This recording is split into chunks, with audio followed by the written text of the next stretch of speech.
Bonsoir Patrice. Ce soir, on parlera de l'Ouguiya, nouvelle monnaie en place depuis quelques jours en Mauritanie. Mais d'abord, la RD Congo qui vient de réviser son code minier. Bonsoir Nfanté. La manœuvre doit en principe permettre au pays finalement de mieux tirer profit du boom du cobalt et du cuivre, deux matières premières qui sont essentielles dans la fabrication de batteries de smartphones et de véhicules électriques.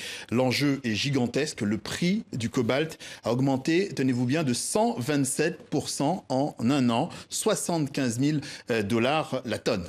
De l'argent qui ne profite pas au pays.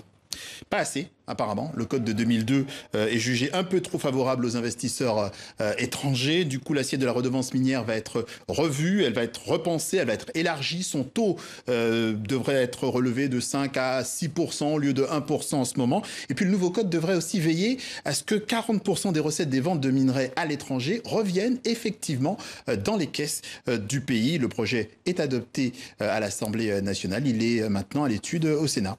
Toujours au Congo, le pari de Congo Airways, une petite compagnie locale en RD Congo, pleine d'ambition. Oui, elle est toute jeune. 2014, née en 2014 avec des premiers vols en octobre 2015, des vols intérieurs, des rotations entre Kinshasa et Lubumbashi, entre Goma et Kinshasa. Il existe évidemment de nombreuses autres combinaisons, mais ce qu'il faut retenir surtout, c'est le chiffre d'affaires attendu pour 2017. On le voit, 123,9 milliards de francs congolais, c'est l'équivalent de 64 millions d'euros. C'est pratiquement le double du chiffre d'affaires de 2016. Du coup, la compagnie qui avait déjà des ailes, eh bien, elle s'envoie pousser de plus belle.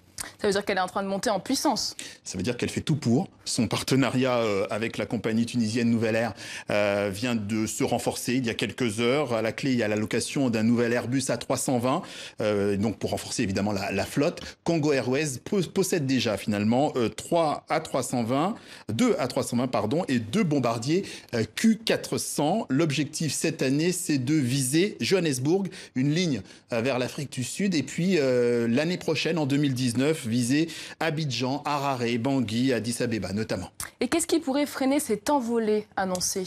Un climat politique incertain, un climat politique instable. Et puis aussi, s'il y a des ambitions vers l'Europe, vers Paris par exemple en 2020, eh bien, il faudra surtout que l'Union européenne finalement retire la RD Congo de sa liste noire aérienne. Venons-en à ce changement de monnaie opéré en Mauritanie en ce début d'année. Effectivement, pas beaucoup finalement de recul, mais déjà un premier constat. Finalement, il faut digérer le changement, surtout quand il s'agit finalement de retirer 1 € sur les billets de banque. Le billet de 5000 Ouguiya devient par exemple un billet de 500 Ouguiya. Ça a l'air simple de prime abord, mais ça ne l'est pas, puisque quand on lance une nouvelle monnaie, quand une nouvelle monnaie est émise, il faut surtout veiller à avoir un plan de stabilisation et de relance économique. Et au quotidien, ça se passe comment alors ? C'est difficile. Difficile également, il y a trop de pièces en circulation. Psychologiquement, il faut aussi accepter l'idée finalement de recevoir 10 fois moins d'argent dans une transaction. D'ailleurs, il y a de vraies résistances de la part des petits commerçants, de la part des taxis qui refusent la nouvelle monnaie. Et puis, il y a cette confusion qui génère aussi des hausses de prix. Un sac de 50 kilos de riz est passé de 14 000 anciens Ouguiya à 1500 nouveaux Ouguiya. Un grand changement, en effet. Un dernier chiffre à retenir ? Oui, celui d'un rebond des activités industrielles au Sénégal, plus 1,7%. Ce sont des chiffres de novembre 2017 pour le secteur secondaire, un secteur dopé par des hausses notables dans certaines activités comme la fabrication des boissons et la production de sucre.